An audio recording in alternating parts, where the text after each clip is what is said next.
Hi friends, welcome to சமையல் சோலை. நம்ம இன்றைக்கி என்ன பார்க்க போகிறோம் அப்படின்னா, எல்லாருக்குமே ரொம்ப பிடிச்ச பொரிவிலங்காய் உருண்டை எப்படி செய்யலான்னு பார்க்கலாங்க. அதற்கு நான் இன்றைக்கி 1 கிலோ புழுங்கல் அரிசி எடுத்துருக்கேங்க. இந்த புழுங்கல் அரிசியை நம்ம கொஞ்சம் கொஞ்சமாக ஒரு வானலில் ஆட் பண்ணி பொன்னிறம் ஆகிற வரைக்கும் வறுத்து எடுத்துக்கலாங்க. அவ்வளோதாங்க, நம்ம இதை வறுத்து எடுத்துட்டோம். நான் எல்லாமே வறுத்து எடுத்துட்டு நான் உங்களுக்கு அரைச்சிட்டு நான் காட்டுறேங்க. நான் இதை மிஷினில் தாங்க கொடுத்து அரைச்சி எடுக்க போகிறேன். நீங்கள் கொஞ்சமாக செய்ய போகிறீங்க அப்படின்னா மிக்ஸி ஜாரில் கூட நீங்கள் அரைச்சிக்கலாங்க.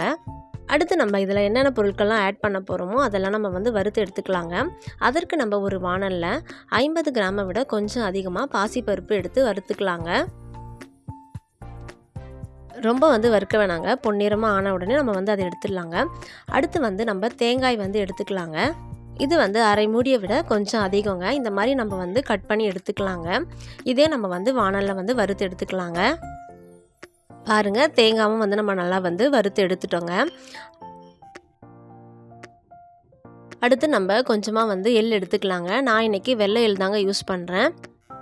இதை நம்ம லைட்டாக வறுத்து எடுத்துக்கலாங்க. எள் வறுத்துட்டோங்க.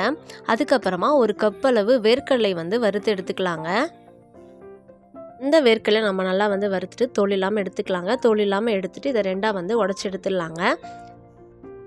அடுத்து நம்ம இதில் 100 கிராம் அளவு உடைத்த கடலை ஆட் பண்ணிக்கலாங்க. இதே நம்ம நல்லா வறுத்து விட்டுடலாம். பாருங்கள், இதே நம்ம நல்லா வறுத்து எடுத்துட்டோங்க. அடுத்து நம்ம ஒரு மிக்ஸி ஜாரில் 13 ஏலக்காய் ஆட் பண்ணிக்கலாங்க. இதில் நம்ம கொஞ்சமாக சர்க்கரையை ஆட் பண்ணி இதை அரைச்சி எடுத்து வச்சுக்கலாங்க. பாருங்கள், மாவு நம்ம அரைச்சி எடுத்து வச்சுருக்கோங்க. இப்போ நம்ம இதிலேருந்து ஒரு கப் அளவு மாவு தனியாக எடுத்து வச்சுக்கலாங்க. அடுத்து நம்ம இந்த மாவு கூட நம்ம வறுத்து வச்சுருக்க அந்த பொருட்கள் எல்லாமே ஆட் பண்ணிக்கலாங்க.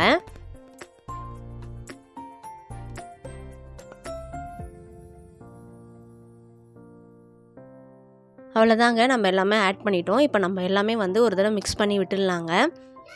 இந்த பொரிவிலங்காய் உருண்டை நம்ம வீட்டு விசேஷங்கள்லையும் அது மட்டும் இல்லாமல் பண்டிகை காலங்களிலும் நம்ம வீட்டில் கண்டிப்பாக இருக்குங்க.